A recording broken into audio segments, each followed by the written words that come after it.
जय माता दी भक्तों, आइए नवरात्रि के 9वें दिन आज सुनते हैं माँ सिद्धिदात्री की पावन कथा। और कथा शुरू करने से पहले सभी से हाथ जोड़कर प्रार्थना करती हूँ, अगर ये कथाएं आप लोगों को पसंद आए तो कमेंट बॉक्स में जय माता दी जरूर लिखें, चैनल को सब्सक्राइब करें और घंटी का बटन जरूर दबा लें। चलिए शुरू करते हैं। माँ दुर्गा जी की 9वीं शक्ति का नाम सिद्धिदात्री है। ये सभी प्रकार की सिद्धियों को देने वाली हैं। नवरात्रि पूजन के 9वें दिन इनकी उपासना की जाती है। इस दिन शास्त्रीय विधि विधान और पूर्ण निष्ठा के साथ साधना करने वाले साधक को सभी सिद्धियों की प्राप्ति हो जाती है। सृष्टि में उसके लिए कुछ भी नामुमकिन नहीं रह जाता है।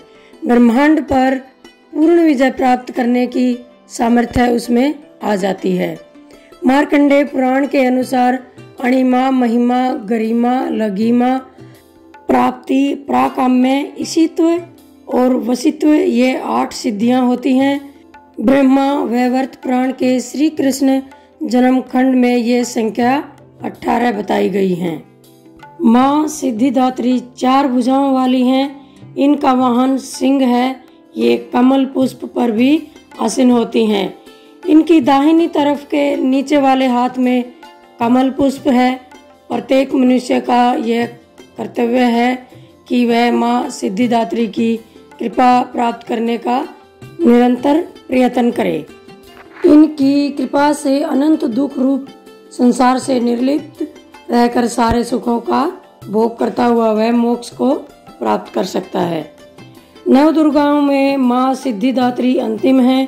अन्य 8 दुर्गाओं की पूजा उपासना शास्त्रीय विधि विधान के अनुसार करते हुए भक्त दुर्गा पूजा के 9वें दिन इनकी उपासना में प्रवृत्त होते हैं। इन सिद्धिदात्री माँ की उपासना पूर्ण कर लेने के बाद भक्तों और साधकों की लौकिक परलौकिक सभी प्रकार की मनोकामनाओं की पूर्ति हो जाती है।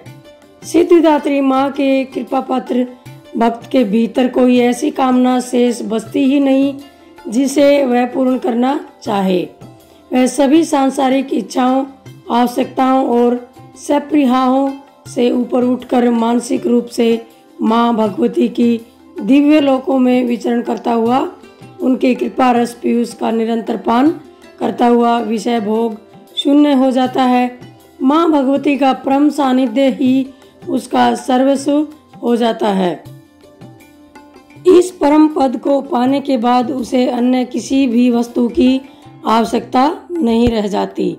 माँ के चरणों का यह सानिध्य प्राप्त करने के लिए हमें निरंतर नियमनिष्ठ रहकर उनकी उपासना करनी चाहिए। माँ भगवती का स्मरण, ध्यान, पूजन हमें इस संसार की असारता का बोध कराते हुए वास्तविक परम शांतिदायक अमृत पद की ओर ले जाने वाला है। इनकी आराधना में जातक को अणिमा, लघिमा, प्राप्ति, प्राकाम्य, महिमा, इशित्व, सर्वकामा वसायिता, दूर श्रवण, प्राकामा प्रवेश, वाक सिद्ध, अमृतत्व भावना सिद्धि आदि समस्त सिद्धियों नवनिधियों की प्राप्ति होती है।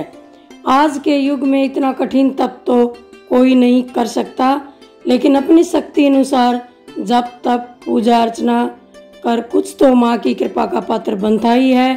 प्रत्येक सर्वधारणा के लिए आराधना योग्य यह श्लोक सरल और स्पष्ट है। माँ जगदम्बे की भक्ति पाने के लिए इसे कंठस्थ कर नवरात्रि में 9वीं के दिन इसका जाप करना चाहिए। जय माता दी, जय माँ सिद्धिदात्री।